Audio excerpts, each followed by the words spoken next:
Puro sasakyan. Aircon nga siya eh. Video? Fingerling na lang. Video ba yan? Malimang. Video.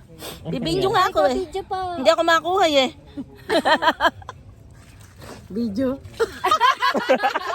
Ganyan yan. Mata. Pipicture ka. Mata lang.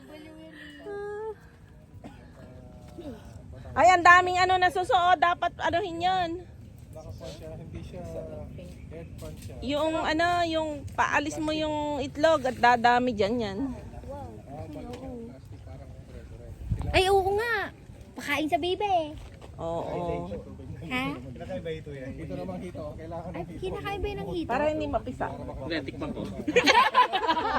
Nagkakagulo kayo eh. Tikman ko. Wait mo muna. Pwede. Alam mo, yan ang totoo. Ang kanina kasi niya pink. Ang cute. Akala ko nalaro ako dati eh.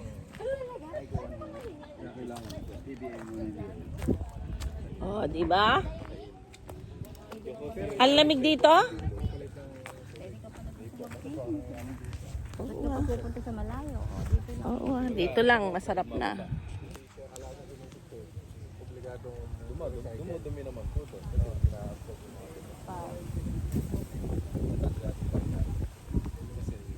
Pero kung mamumunga at itis na maganda yung mga Tinatanim nga namin yan ng kuya mo. Ano to eh, 350 puno. Ngayon yata, asa 200 na lang yan eh.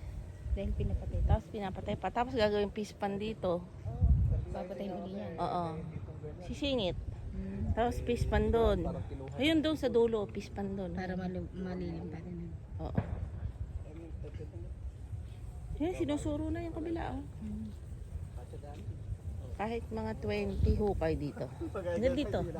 Yan, dyan. Tapos, dyan. Hanggang dito, i-connect dito sa likod. Para hanggang doon. Oo, para daw yung tubig. Kaganyan dyan. Kailangan business.